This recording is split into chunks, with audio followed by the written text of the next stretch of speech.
All right. Welcome, everybody. We are so excited to have you on this panel live streaming session. My name's Jonathan, and I've got with me 4 amazing, brilliant business minds. And we're going to talk today about AI and specifically about how you can leverage AI in your business to save time, both for you, for your employees, for your team.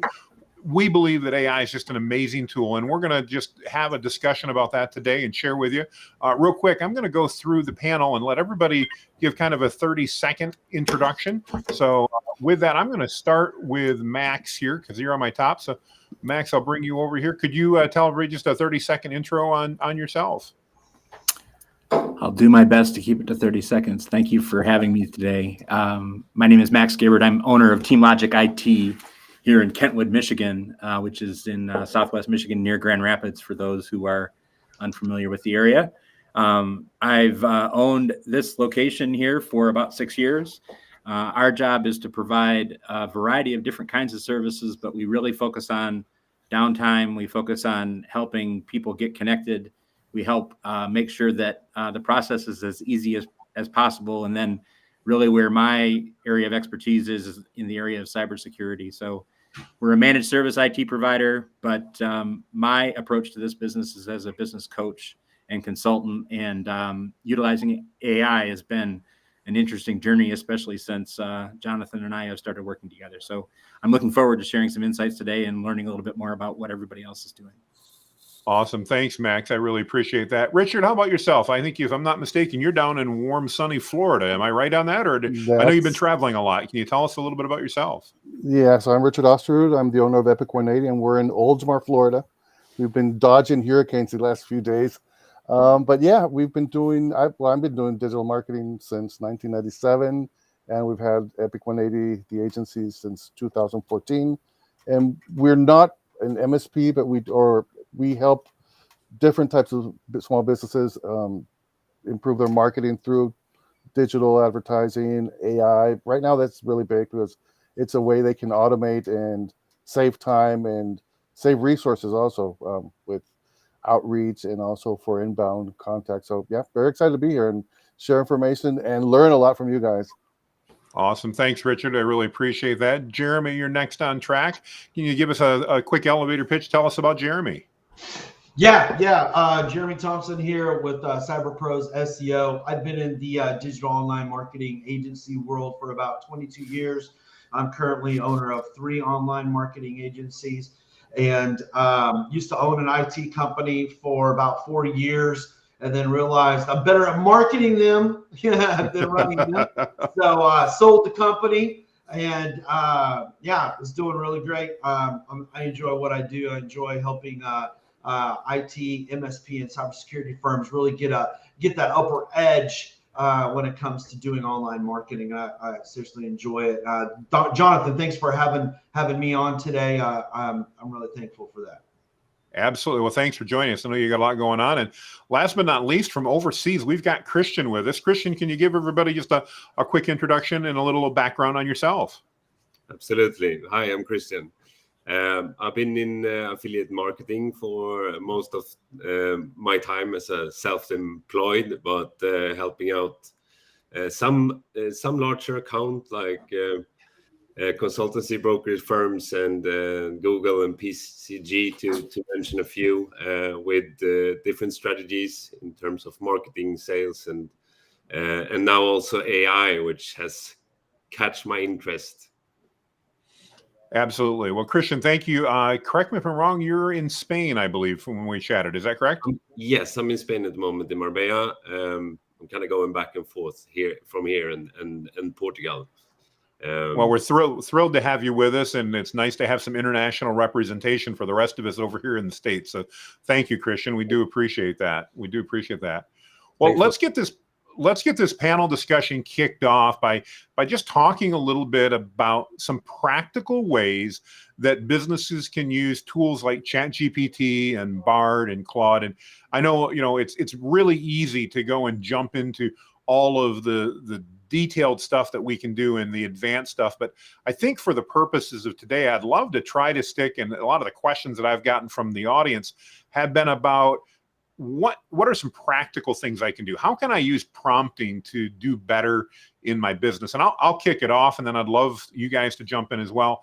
I think one of the most common things I use ChatGPT, and by the way, just so the audience knows, when I say ChatGPT, that could be any tool other than recently Bard, as I think Bard's fallen off the wagon. It's my 2 cents. But when I say that, I'm referring to any AI tool, but I love using the tools to help me write better emails.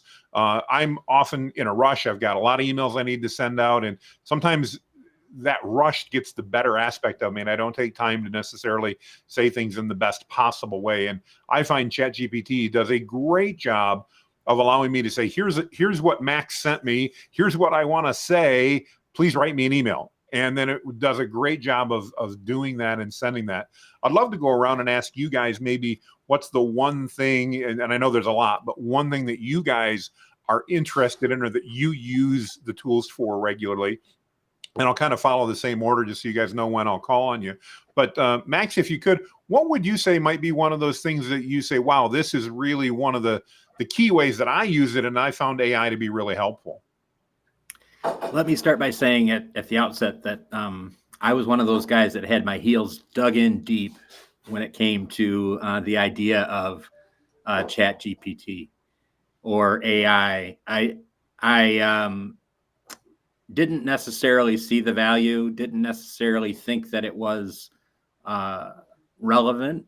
Not that it wasn't credible, but I was just having a hard time separating how it was playing out and how it was being characterized in the marketplace, and the questions that I would get from people who had no business asking questions like, what are we going to do with AI in our business? And it didn't make any sense to me.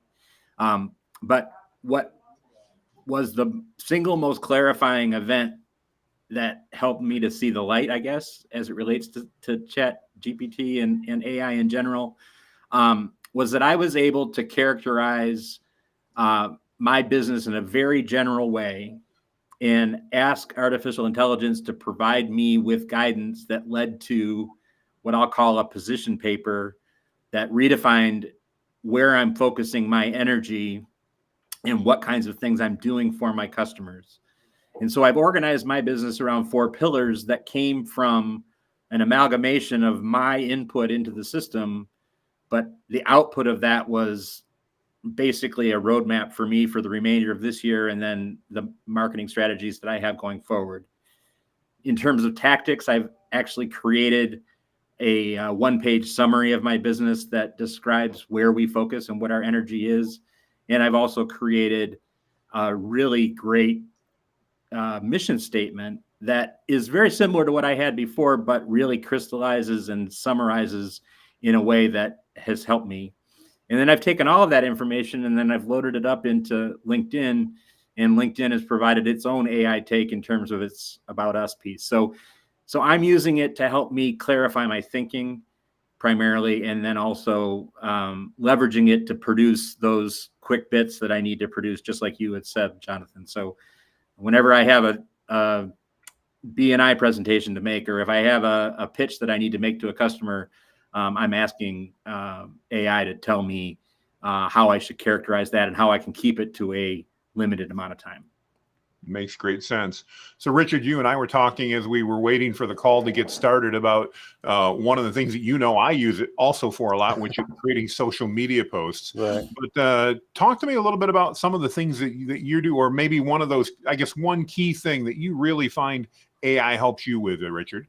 I think it helps me a lot, like bouncing back ideas and being a filter to what I want to say. Sometimes we're too close to our services and the problems that customers might have to explain it correctly. Like we assume they know what we know sometimes, and they don't get what we're telling them. So what I've been doing a lot is like grabbing the information, whatever I want to tell them. It's like sometimes I'm mad and I want them to filter out what I'm going to say before I lose a customer.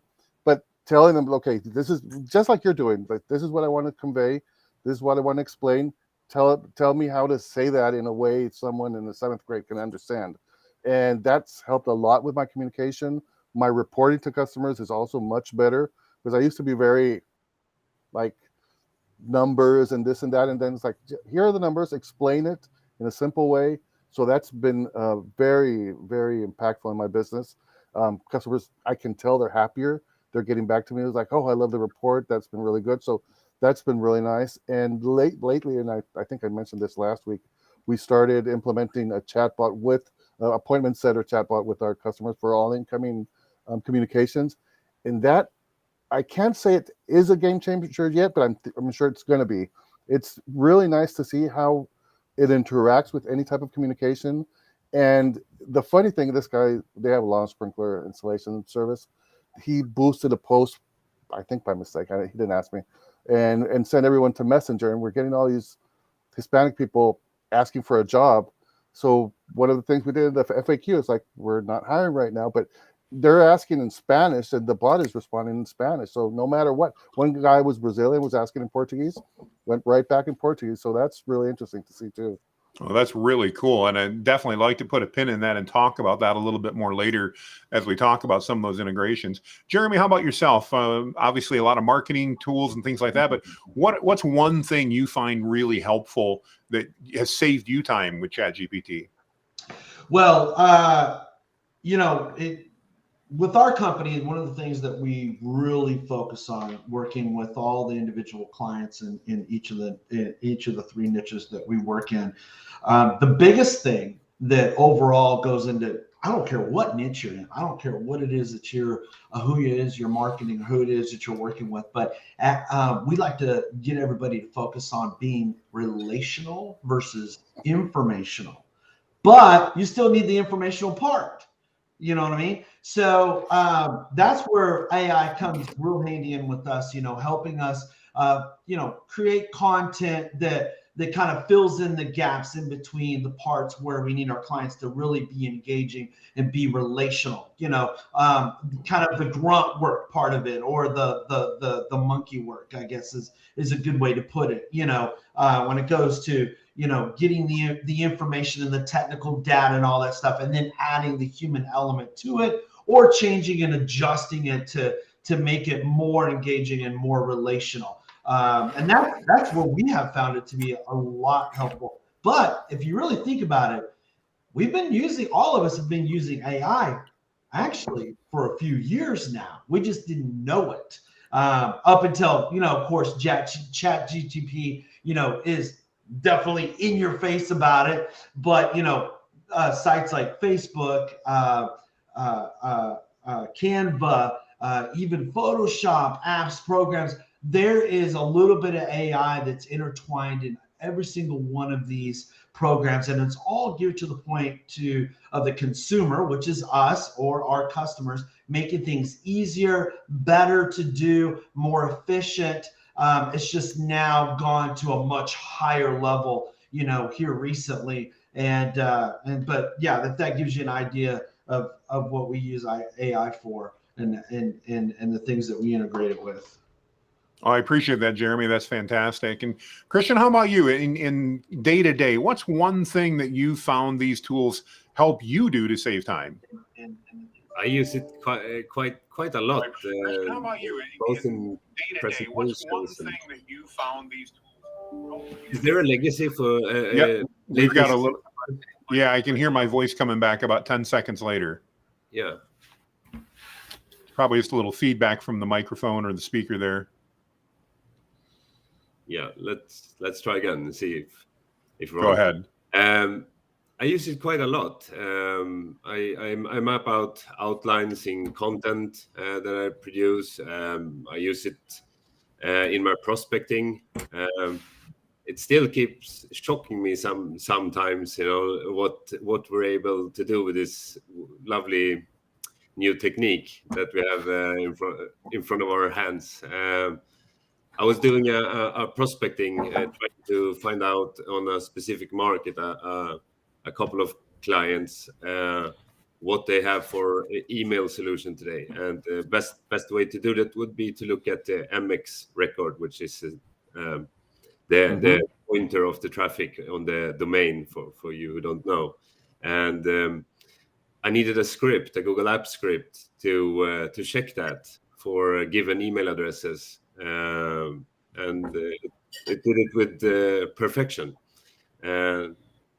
you just take it straight from the prompting and into Google Apps script, and it did the whole job for me, which is something that I normally would have used somebody from Fiverr with skill set for that to do it for me or similar. Like, so there is so much more that you can have on demand right now with this assistant on your side all day. Absolutely. That before used to be a cost, or in terms of time to spend on conversation on an email with someone to fix that for you. Now you can get it instant. So yeah, I'm big preacher on it, and try to keep up to date on different softwares and people utilizing the API to get a broader picture on what we can do with this technique. Really good examples. Thank you. I appreciate you sharing that. There's some great examples. I know one of the things that a lot of people have asked, and most of you guys saw, I posted some questions on social media and reached out to one of the groups I'm in and said, hey, what type of questions would you guys want answered? One of the most common has been about what is this prompting thing, and how do I prompt ChatGPT and Claude and tools like that to give me information?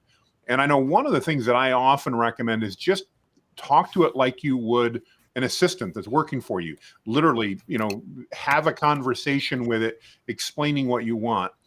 If you guys had one tip for prompting and how to ask ChatGPT or Claude to do something, I'm going to go round robin here, but anybody that's interested, who's got a tip on a simple tip? If you haven't been using ChatGPT or you're not sure, what's one of the prompting tips that you guys might want to share that you think would be helpful to the group? Anybody got any tips you want? Jeremy, go ahead. There is a huge difference between an exclamation point and a question mark.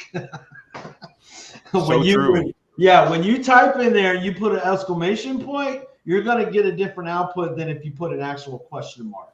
That I learned the hard way.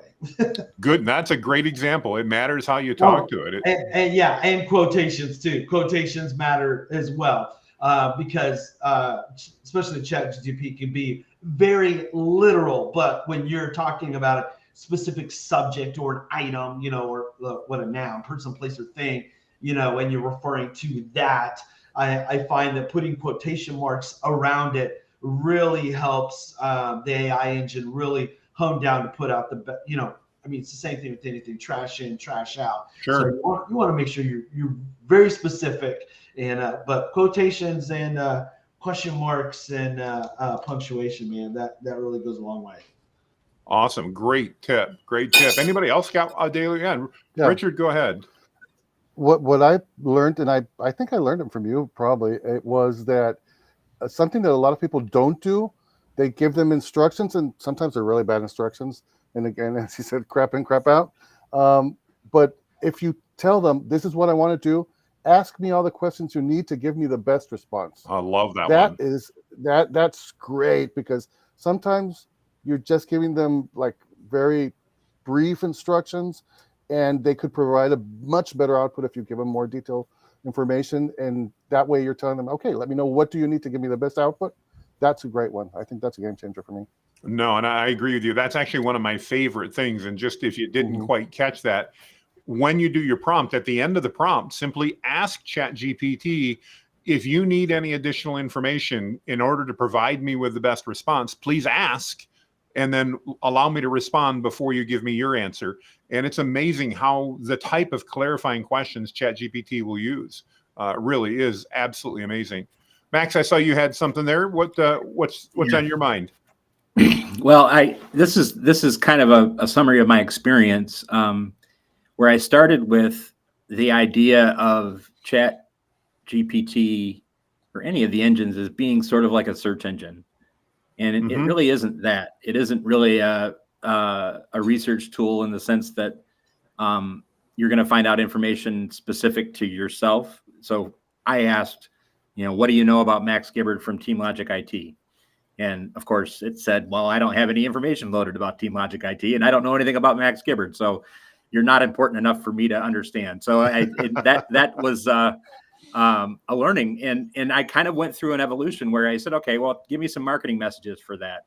And it gave me some generic marketing messages. And then I was able, through my own thinking, to clarify a starting point. And that context was really important in driving the outcome that I received. So, starting with, here's my take on it.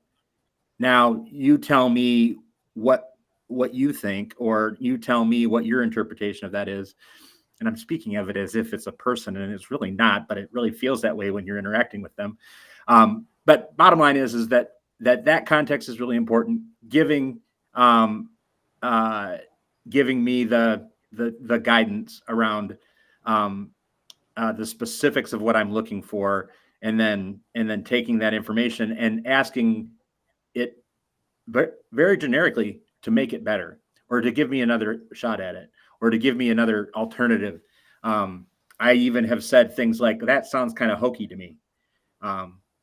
So that kind of thing is been my experience, although I haven't quite honed how to get the most out of it, other than taking what I've already gotten out of it and making it better.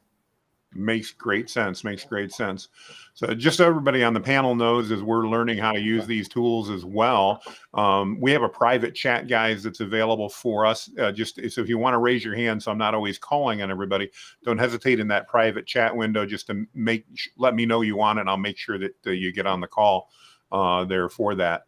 So Max, you were just talking about search engines, and I think that's actually one of the really important things to point out, is that ChatGPT and Bard and those, they are not traditional search engines. But there is a tool that we often don't talk about as often, and that's called Perplexity, or perplexity.ai, if you guys are familiar with it. And one of the things that I love about that tool is it is an AI-based search engine. The key difference, though, is instead of when you Google something, it gives you a bunch of sites to go look at. And that's great. We've gotten so used to that over the last, 20 years. Perplexity, I think, is really the next step. And it's also, I want to talk in a moment about how ChatGPT tends to hallucinate. But Perplexity is a great way to go in and get an answer, because it brings up similar sites to like Google.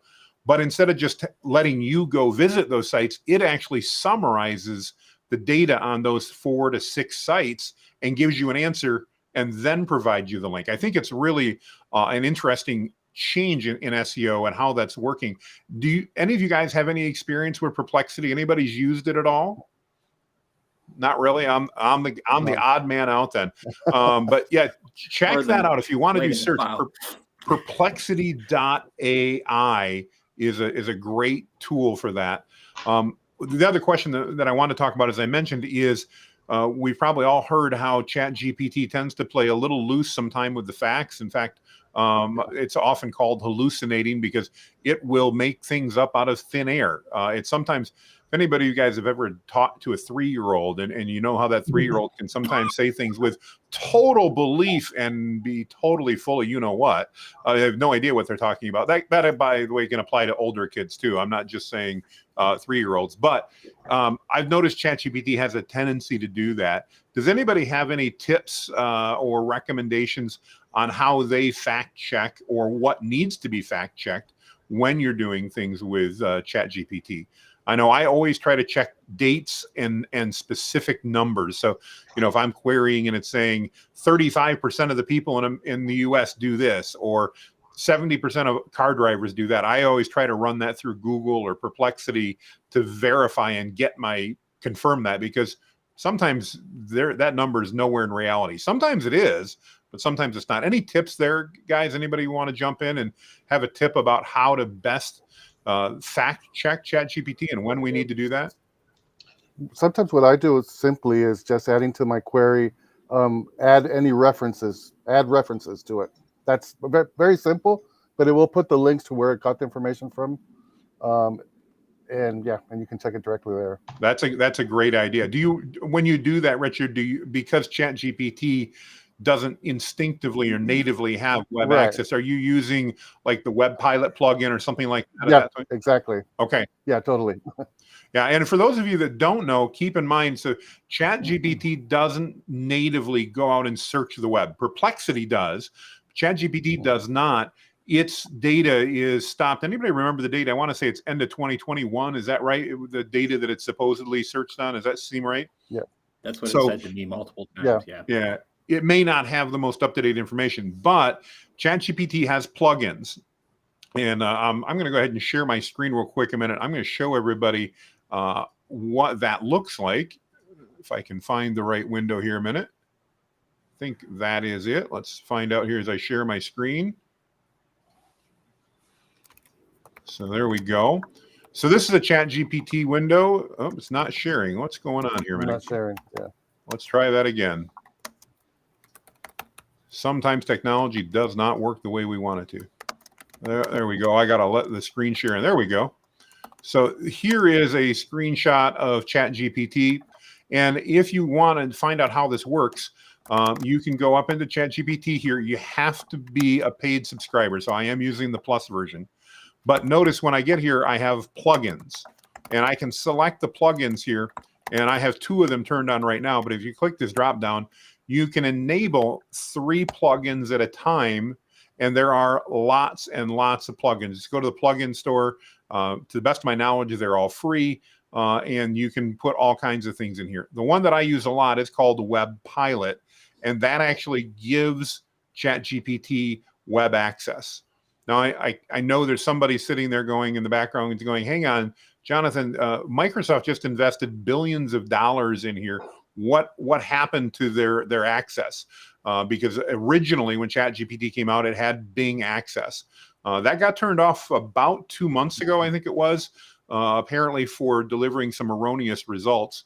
But you still can use, again, some of those tools in order to do that. So highly recommend that if that works. There are also, if you use Chrome or Firefox, there are browser extensions that you can use with ChatGPT to give it web access. So something to be aware of. Good stuff. Jeremy, you mentioned you want to talk about some SOPs that you follow and that you utilize a little bit. Let me bring you up here on the screen. Can you kind of share with us, from your perspective, what are some of the standard operating procedures you abide by and that you follow in order to make sure you're getting the best response out of ChatGPT? Okay, first of all, you have to know exactly what you're looking for in that job position. You know, like for us, when we go to hire a web developer or a social media, account representative, or even like a customer service person, quasi, digital marketing assistant, things of that nature. And you have to know what you need first, what you want first. And then very easy to go in. We've gone in there. We've done SOPs on web developers, social media directors, account executives, SEO, SEO assistants, everything, reputation management, account manager, things of that nature. And then, you put in exactly what you're looking for, but then always add to it, must have, Photoshop and AI experience, must have this, must have, but not required, a marketing degree or associate's degree, things of that nature. And it will pretty much 95%, like Christian was saying earlier, it hits the nail on the head every time. Pretty much 95% of the time puts it together like perfectly. It even includes a few things that I'm like, oh yeah, I didn't think about that. That would be a great idea. I need to have that in place. Okay, we're gonna make it so.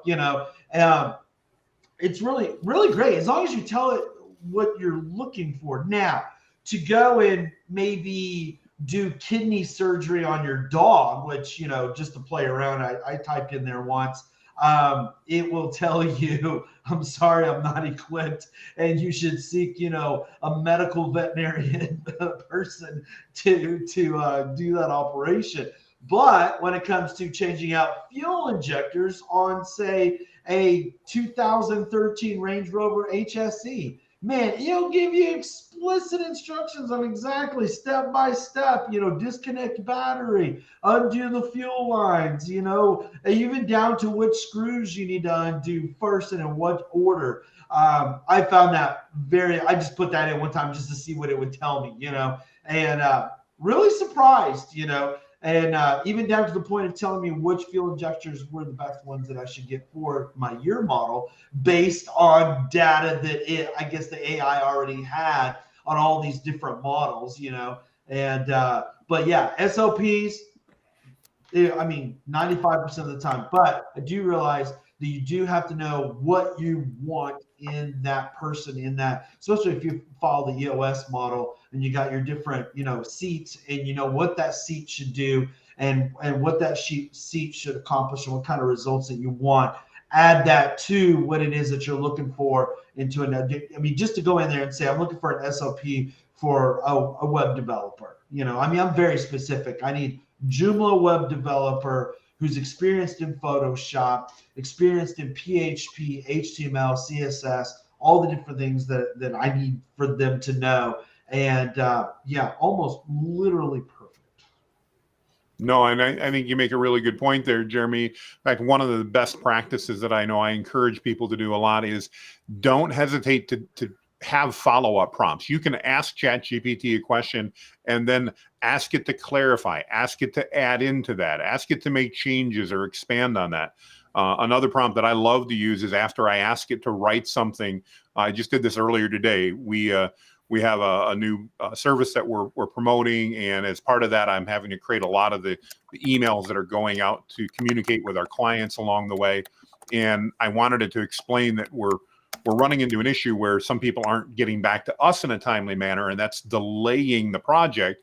So I wanted it to write a nice email to basically say, hey, Jeremy, I understand that you're busy, but we're going to proceed anyway, because we need to do that in order to meet our timelines. And it did a great job of doing that. But then I asked it, like we're talking, what would you do to improve that? And it did a great job of actually continuing to give us information on that, expanding on that original email, adding some new stuff in.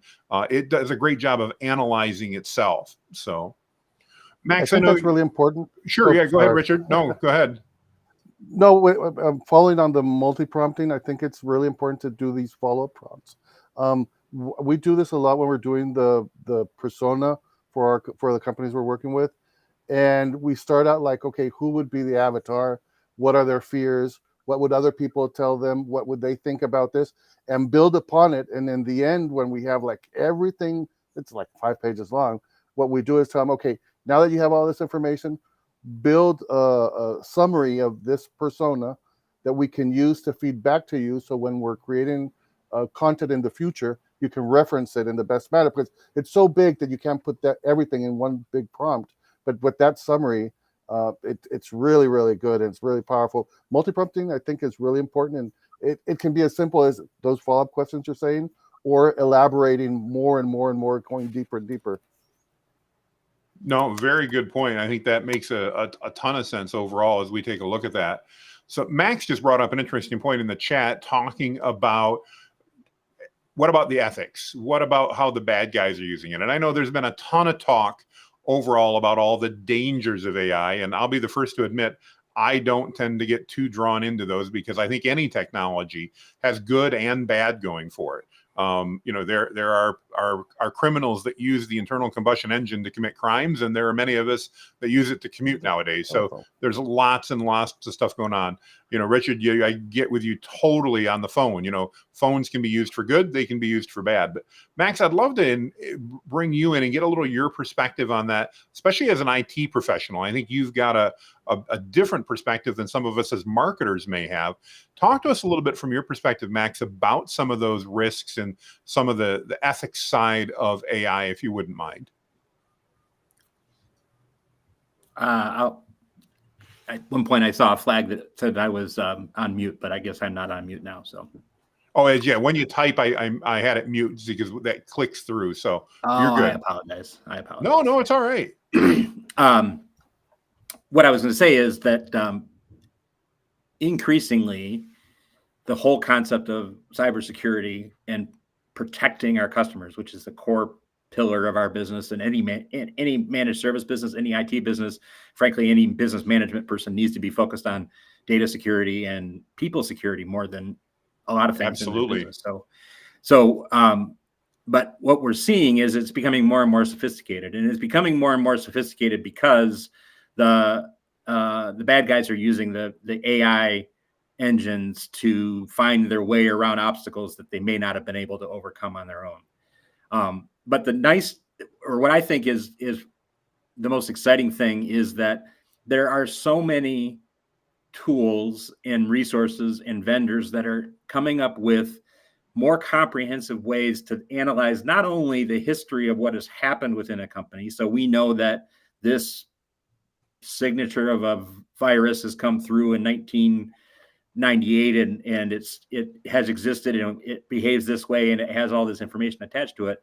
But it's actually doing a lot more heuristic analysis and a lot more behavioral analysis to determine whether or not the person that's using that device is getting themselves into trouble, as opposed to just looking at the data that's passing in and out of that device.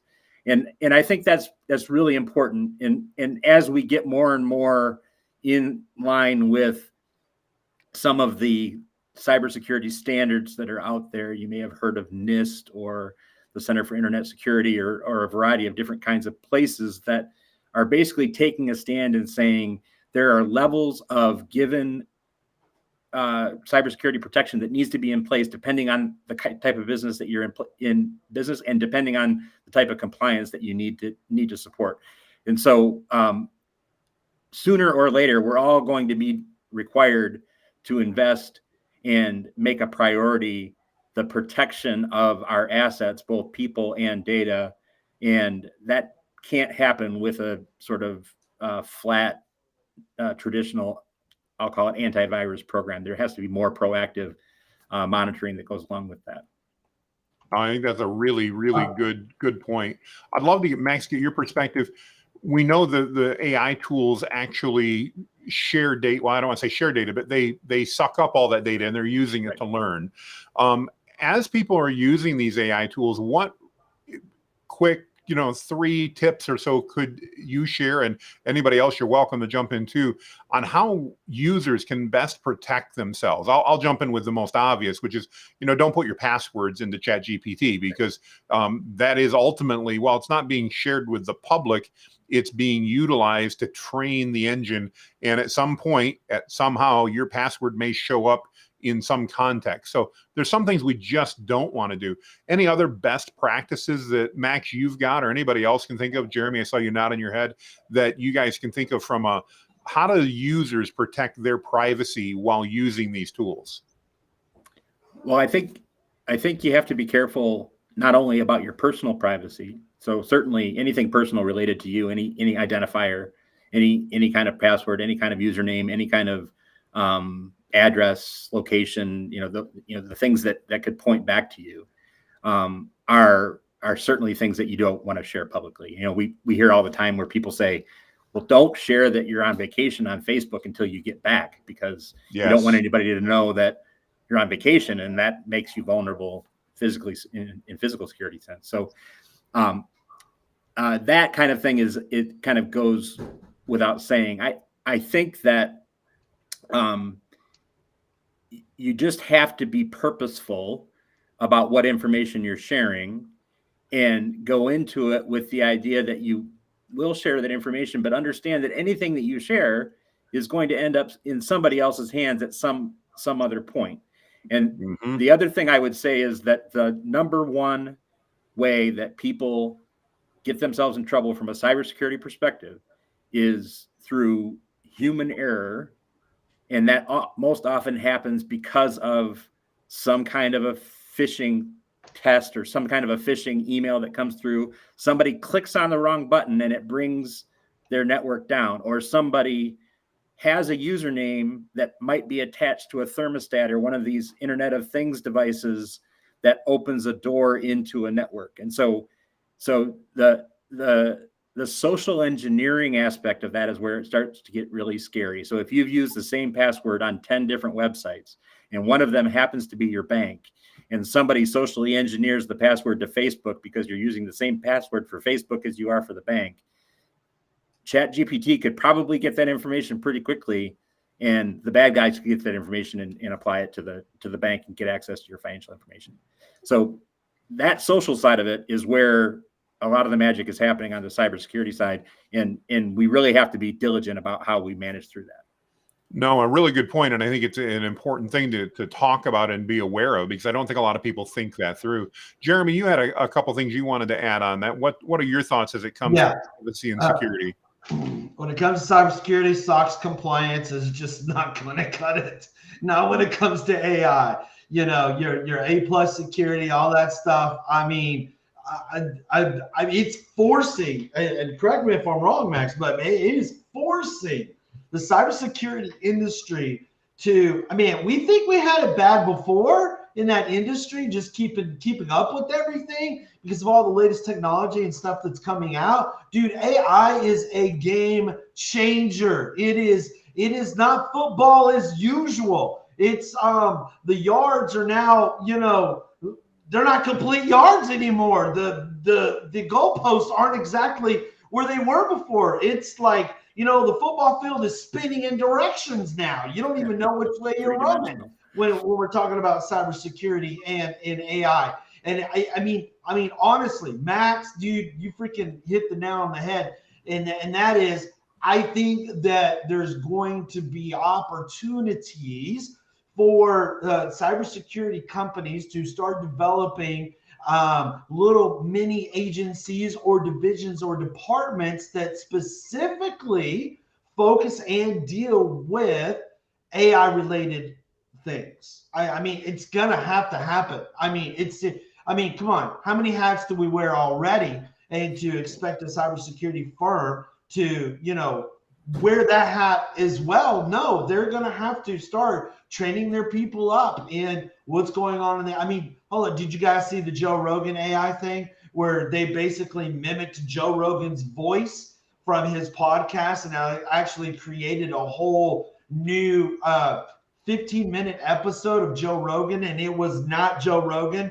And Joe Rogan knew this was being done, and he even said, hey, this is not me. This is not my voice, but how amazing is it that you guys actually, amazing as in, you know, awe as in, you know, wow, this is kind of scary, you know, and now you get, you know, AI automatically where it's mimicking the mom's voice or the child's voice, and it calls the mom and says, Mom, I need help. You know, somebody's kidnapped me and you need to show up here with $500,000 or they're going to, you know, hurt me or whatever. And it sounds just like the daughter's voice, and the mom thinks it's the daughter, but it's not. It's AI. We're going to need some cybersecurity people that can, you know, either hook up with the people that are creating AI and figure out, you know, hey, how can we develop a whole new level and area of security to protect people all over the world, you know, to protect companies and you know, I'm sorry, I hate to say this, you know, but I think our government's going to have some sort of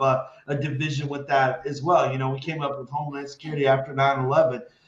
Hey, I think the time is ticking. I think, you know, I mean, I'm not trying to be doom and gloom, but something big, you know, eventually is going to happen with AI that is probably going to cause another government department to be created on keeping this as much as we may or may not like that. But I think it's we should get in front of the ball, you know, and be a little bit more proactive. But I think it also takes us being responsible too in how we use it and how we teach others to use it. You know, I think there's a realm of that where we just, you know, hey, let's just be good humans and let's just be responsible to what we do with AI.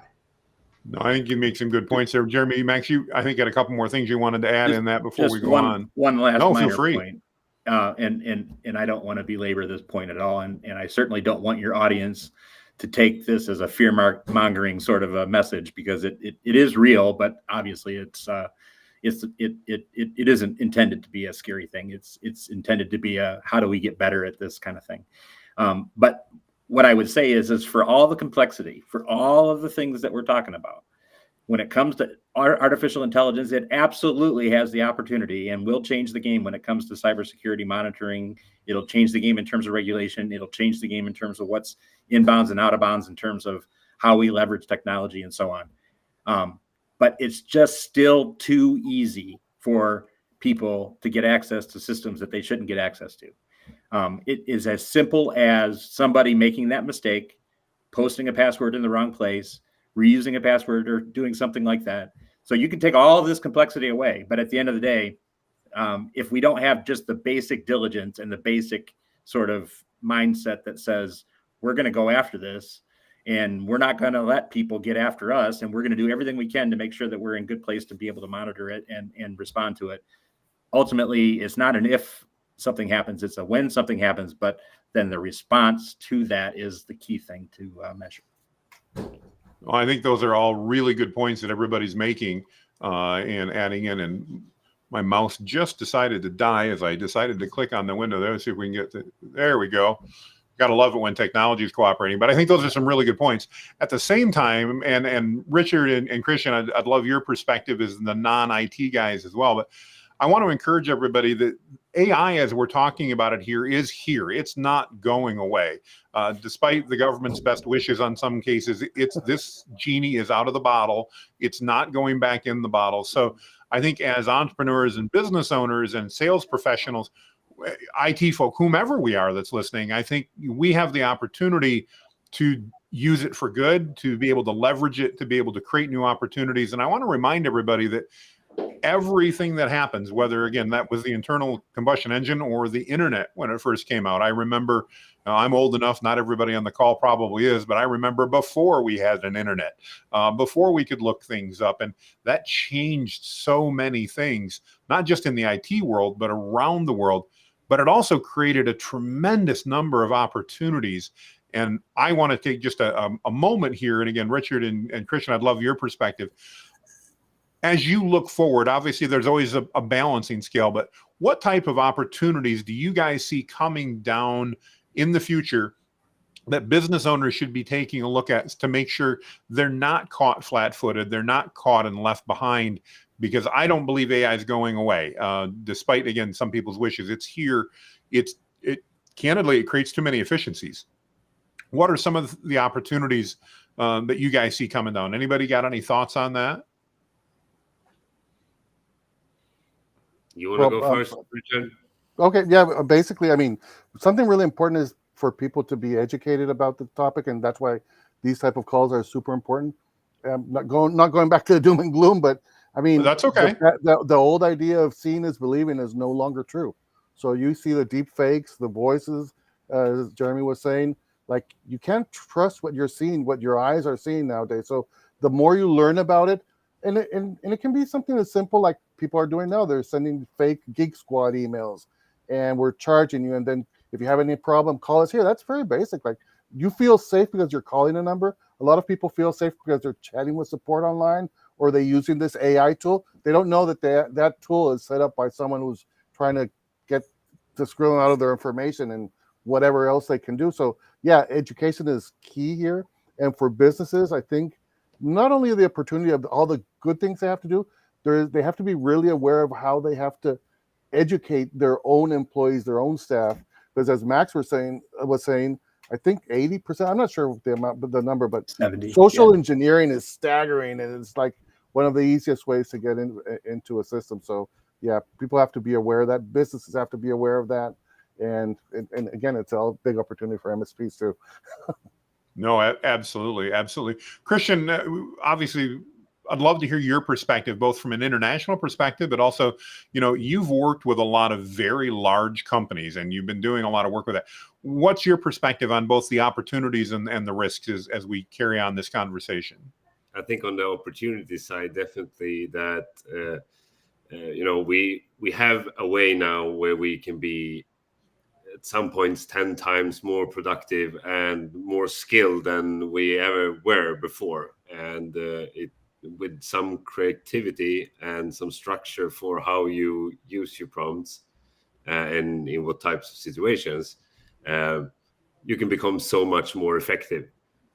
And what we see is if you apply that in the form of education and you spread that throughout the company to your different departments and identify what opportunities you have on each specific department, you can achieve things where you normally would have to have a meeting with your UI, your UX, and you would have to have your meeting with your developers to see how you could structure this and how you could build it and for what budget, and maybe get a sign off of that budget.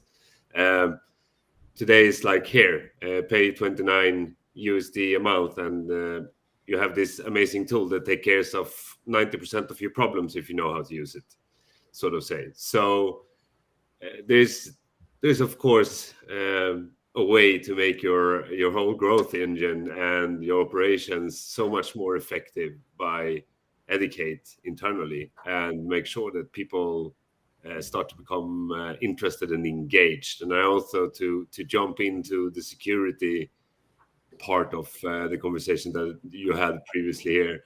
I think by letting people know more about it and use it, they can come in the discussion with a maybe more realistic point of view of what AI is, and we can have a discussion on how we regulate it and put some form of protection out there for in terms of the cyber crimes that's going on.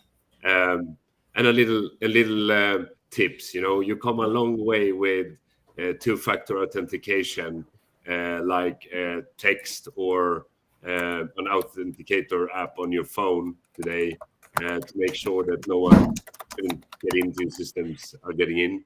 So both from a private perspective, me as a user using other services, that if that option is available, it could be a good thing to use if you have sensitive information on the other side of the login wall. And if you're on the other side, you're building application and you want to keep your users safe, make sure that you have that option, text or authentication instead of plain text password in databases, etc. is not a good thing today. No, really, really good information there. And I think good feedback from everybody. I want to really thank you for that input. I promised you guys when I asked you on the panel interview that we weren't going to go ahead and go over 45 minutes. We're already at 53. So I want to ask a wrap up of everybody. And that is to kind of go back to the title of our goal today, which was how can we use AI to save 63 minutes? And we're going to go over time. That's all right. If you're with us, it's great. But I know we've had some people that have stuck with us through the entire live event, and I'd love to make sure we address that question for them specifically. So I'm going to kind of go around. You guys can go in any order you want. I'll bring you up on the screen. But let's talk for just a moment, if we can, about what you believe or how you believe you can use AI to save 63 minutes a day. And I say 63 because 60 just seems so normal. So 63, I mean, let's face it, it's not that much longer. And what can we do there? I'll be happy to lead off if need be, but does anybody want to jump into that as we get ready to wrap things up for our final question? Jeremy, you ready? All right, I'm going to go ahead and bring you up on screen. Tell us, Jeremy, from your perspective, I need to save 63 minutes tomorrow. How can I use AI to do that? Training. Use it for training. Oh my gosh. If I don't have to sit with you and train you how to do something within our system, and I have all that put together, with the utilization of AI, easy all day long. Awesome tip. Absolutely. 100% agreed. Absolutely. Who wants to go next? Anybody want to jump in next? All right, Richard, go ahead. I'd say with customer support, that's really useful, easy to teach, easy to build, and it can take so much time off someone's day answering, and sometimes it's just stupid questions or people. I mean, with this company we were implementing it with, it's crazy to see all the crazy people coming in and saying stuff that is totally unrelated to the business, but it would be taking someone's time if they were actually manually responding to this, at least to tell them, hey, sorry, buzz off. But yeah, with AI, you can save a lot of time with that. You could probably save one or a couple of people that are doing customer support. Awesome. Great idea. Max or Christian, any thoughts you guys want to jump in with on that? Max, I'll bring you across. I think I saw you making a move there. If not, I'm going to put you on the spot. What do you think? I want to save 63 minutes tomorrow. Now, I'd love to hear your perspective as an IT professional. Sure. If I'm an IT professional versus just business, what might I be able to use AI for tomorrow to save that hour? I will tell you that we had a very sticky issue with a setup and system using Microsoft Azure in the cloud, and couldn't figure out what was going on. And I fed the symptoms into ChatGPT, and it spit out an answer that guided me in the questions that we needed to ask the vendor, and got that system resolved. So I don't know if it saved us 63 minutes or 600 minutes, but it certainly was well worth the time. I think that there's just a treasure trove of information, and you can sort out on Reddit.com all the different ways that people have solved things, and you can sort out on the internet the ways that things have done that, or you can collaborate with groups of people. But you're limited by the bandwidth of that particular source. So I think ChatGPT is much more endless and much more infinite in terms of its resource. That being said, I think the power of AI is that you save 21 times 3 minutes as opposed to 63 minutes at a time. I mean, I think your speed, your throughput, your response time, all of those things can be improved just by going through that. I know that for me, I developed a marketing message that probably would have taken me a number of back and forth with an editor and a one-page document and some information about us that I probably would have taken days to create, and it literally was about a 4-hour process for me. So it was, and it was with my input. It wasn't as if I just took the gospel truth of what was coming out of ChatGPT, but I actually put my own spin on it and then challenged the system to come up with something better based on that. So I think ultimately we're still in charge, and we need to find ways to save 3-4 minutes at a time and leverage the tool to make that work. And ultimately, I think it's going to add up to way more than 63 minutes a day. Well, I would say fantastic advice. You're right. It shouldn't be one prompt that saves 63 minutes, but it could be 20 prompts over the course of the day, each one that saves 5 or 10 minutes. It really add up tremendously over the course of the day. Christian, how about you? Anything you want to share in your mind as, again, best ways to save time, be more efficient with ChatGPT? But definitely, I used to run a video production company back in 2009, I think, and it's a lot of logistic doing video the old traditional way. You have cameramans, you have people dealing with sound, with makeup, with light, with so everything you have to set on a production day and get everybody out there in time. And if it's raining, you might have double cost because you need to do it another day when you have the sunshine again. There is just a lot of risk in that type of production if you want to be profitable. And with AI and some of the stuff that's come along with I think the early release of ChatGPT and the API, stuff like MidJourney and Runway ML, and it's just a bunch of softwares today where you can play around and get cool enough video material or visuals which you couldn't get if you went to Pro just like 1-2 years back, and that is really a game changer in marketing.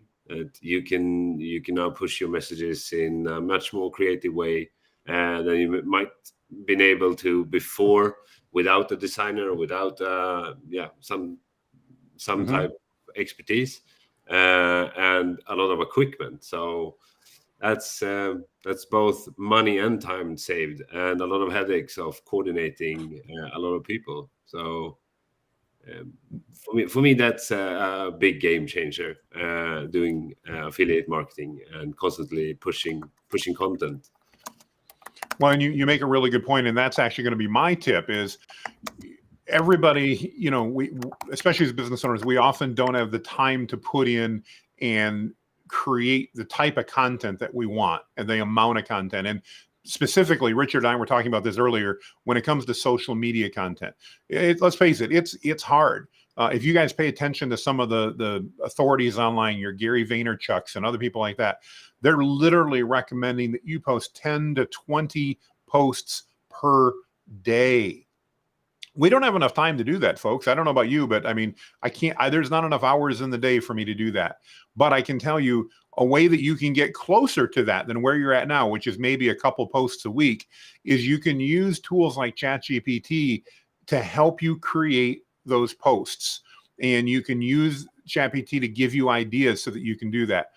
Richard's in my group. I know a number of you guys are in my AI group. And one of the things I've been doing this week is putting together examples, practical examples of how you can use ChatGPT, what prompts to use for different departments, your HR department, your sales department, your marketing department, your accounting team, all those things. I use ChatGPT to write every single one of those. And I put out between when I started on Tuesday and when they end about a week from Tuesday, there's going to be over 60 posts that are put out. Now, I know that's not the 20 a day, but that's still a bunch of them. And I did those all in about 2 hours using ChatGPT. And that's something that would have normally taken hours and hours and hours. So if you're looking for a simple win, first, I want to really encourage you what Max said. Find some simple prompts that you can save 3 minutes at a time with. Those will do wonders. And the second thing I want to encourage you to do, try it. If you're not using ChatGPT, you're not using tools, go out today. There's still time left, even on the East Coast. It's only 2 o'clock. I know it's a little bit late for Christian, but everybody else it's good for. Go in and ask it to create some social media prompts for you. Give it your audience. Tell them what you want to share and say, give me 5 posts that are going to be of interest to people looking to hire a roofer in Indianapolis. And it'll do amazing things. You can then do a follow-up and you can have those 5 posts done literally in under 10 minutes. And then you can put them up online. It's great. So, guys, I want to thank everybody for joining. Before you run, though, I want to encourage you to stick around for just a minute because we've also got a free bonus for everybody that decided to join us today. Everybody's chipped in. There's different things coming from everybody. I know Max in specific has got a great offer I'm going to ask him to share about. I'm going to give you guys a summary. One of the questions that came up again earlier was, how do we use this specifically, Jonathan? What can we do? And so I'm going to give you a list for each department in your company, and probably a few that you don't have, what prompts you can use in order to be more efficient. Because I want you not only to learn how to use this yourself, but I want you to share it with your team. Because it's one thing if you can save an hour a day. Imagine if everybody on your team could be productive enough to save an extra hour a day, and what that can mean to your efficiencies, your productivity, and your profitability. So that's what I'm going to give away. Max, you had something great as well. Would you mind giving us just a quick reminder of what it is you're going to do? And then I'm going to share the link. In fact, I'll share that while you're talking. I'm going to put a QR code and a link up here. If you guys are interested, go ahead and click on the QR code or follow this link. Max, can you tell us just a little bit about what you're going to be giving away? Sure. I've included the TeamLogic IT authored a small and mid-sized business survival guide to coping with cybersecurity. And I'll take that one step further. If you are a small or mid-sized business and you're looking for some practical training, if you will, around maybe a lunch and learn type topic or a continuing education topic for a professional association, I would be happy to offer a 1-hour session online through a web medium or locally here if there's somebody in the Grand Rapids area that would be interested in that. But I'd be happy to offer a 1-hour session to educate your internal and external users on what's hot in the cybersecurity market, but also some practical tips for how to manage through that process. I would only ask that it not be a group of competitors with my firm, and it be an audience of people that are receptive to hearing the kinds of things that we might be able to offer as a organization to help them. But I definitely, free of charge, would like to provide that education to the marketplace and to everybody out there. Max, thank you for that's an incredibly generous offer. I really appreciate making that to everybody that stuck with us on the webinar today. I just had a comment come in, and I'm going to add one thing. They asked if I would.